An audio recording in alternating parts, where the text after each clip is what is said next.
Dis-moi, alors, du point de vue de la politique étrangère et notamment des relations qu'entretient la France avec les pays du continent africain, qu'est-ce que pour toi annonce l'élection d'Emmanuel Macron aujourd'hui? Rien de nouveau sous le soleil. Voilà, Soleil de la République. Voilà, sous le soleil de la République, si je pourrais commencer comme cela.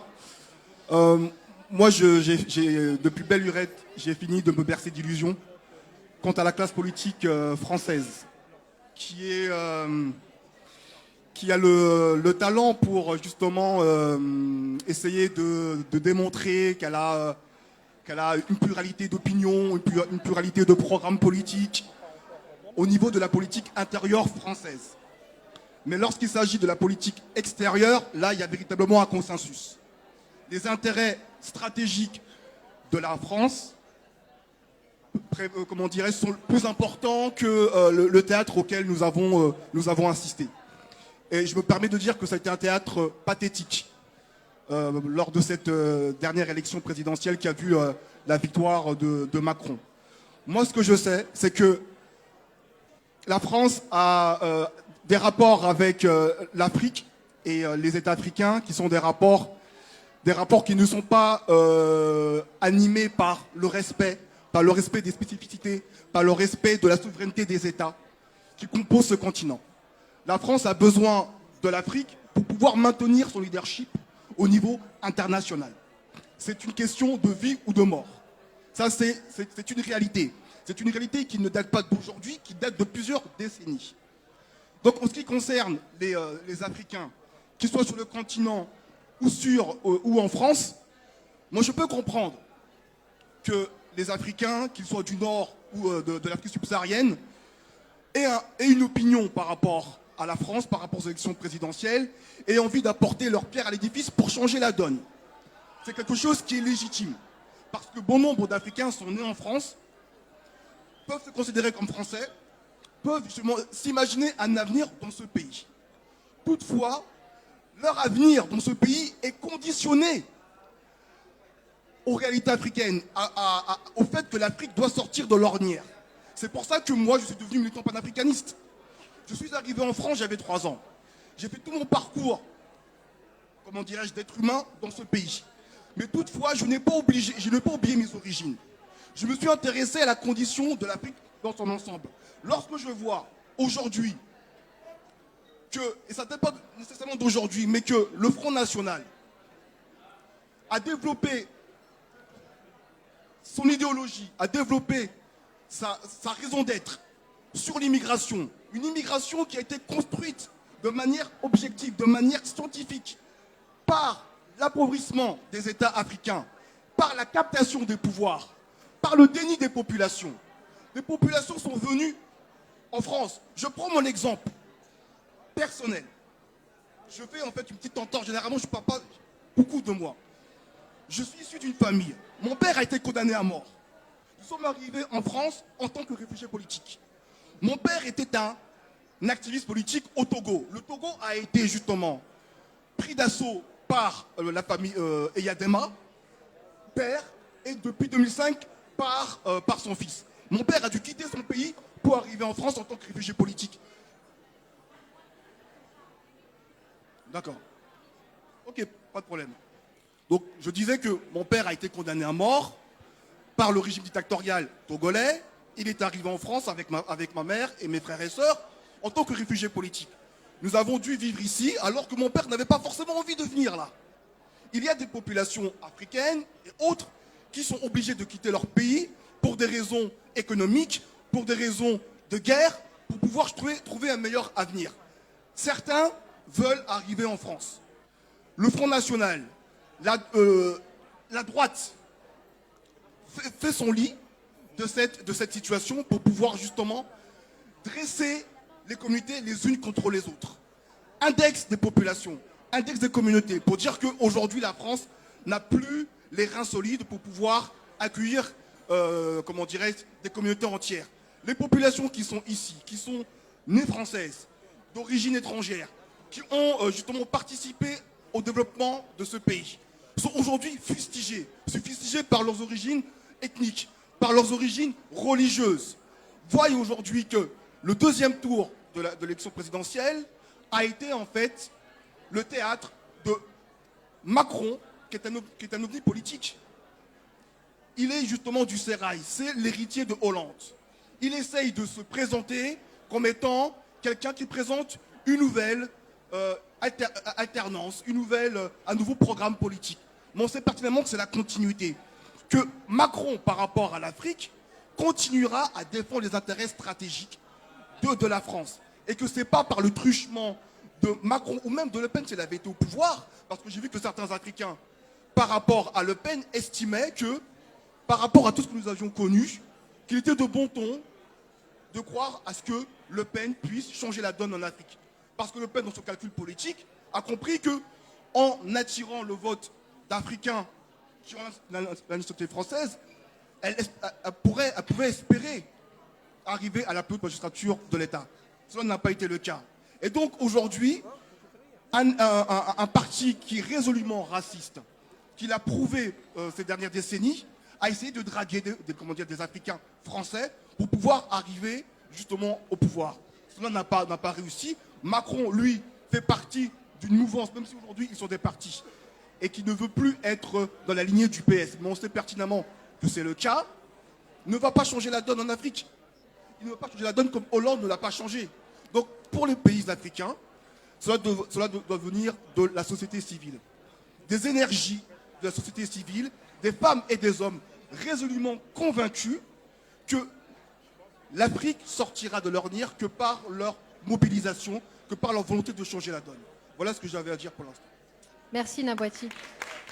Dis-moi, alors du point de vue de la politique étrangère et notamment des relations qu'entretient la France avec les pays du continent africain, qu'est-ce que pour toi annonce l'élection d'Emmanuel Macron aujourd'hui? Rien de nouveau sous le soleil. Voilà, le soleil de la République. Voilà, sous le soleil de la République, si je pourrais commencer comme cela. Moi, depuis belle lurette, j'ai fini de me bercer d'illusions quant à la classe politique française, qui a le talent pour justement essayer de démontrer qu'elle a une pluralité d'opinions, une pluralité de programmes politiques au niveau de la politique intérieure française. Mais lorsqu'il s'agit de la politique extérieure, là, il y a véritablement un consensus. Les intérêts stratégiques de la France, sont plus importants que le théâtre auquel nous avons assisté. Et je me permets de dire que ça a été un théâtre pathétique lors de cette dernière élection présidentielle qui a vu la victoire de Macron. Moi, ce que je sais, c'est que la France a des rapports avec l'Afrique et les États africains qui sont des rapports qui ne sont pas animés par le respect des spécificités, par le respect de la souveraineté des États qui composent ce continent. La France a besoin de l'Afrique pour pouvoir maintenir son leadership au niveau international. C'est une question de vie ou de mort. Ça, c'est une réalité. C'est une réalité qui ne date pas d'aujourd'hui, qui date de plusieurs décennies. Donc, en ce qui concerne les Africains, qu'ils soient sur le continent ou en France, moi, je peux comprendre que les Africains, qu'ils soient du Nord ou de l'Afrique subsaharienne, aient une opinion par rapport à la France, par rapport aux élections présidentielles, et envie d'apporter leur pierre à l'édifice pour changer la donne. C'est quelque chose qui est légitime.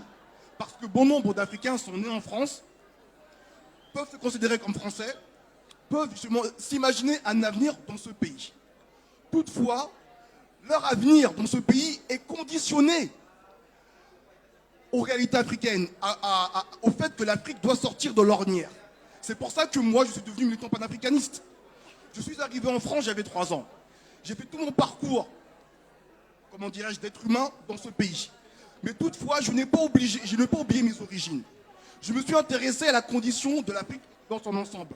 Lorsque je vois aujourd'hui et ça ne date pas nécessairement d'aujourd'hui, mais que le Front National a développé son idéologie, a développé sa raison d'être sur l'immigration, une immigration qui a été construite de manière objective, de manière scientifique, par l'appauvrissement des États africains, par la captation des pouvoirs, par le déni des populations. Les populations sont venues en France. Je prends mon exemple personnel.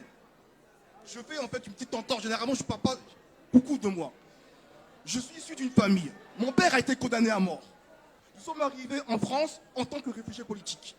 Mon père était un activiste politique au Togo. Le Togo a été justement pris d'assaut par la famille Eyadema, père, et depuis 2005 par son fils. Mon père a dû quitter son pays pour arriver en France en tant que réfugié politique. D'accord. Ok, pas de problème. Donc, je disais que mon père a été condamné à mort par le régime dictatorial togolais.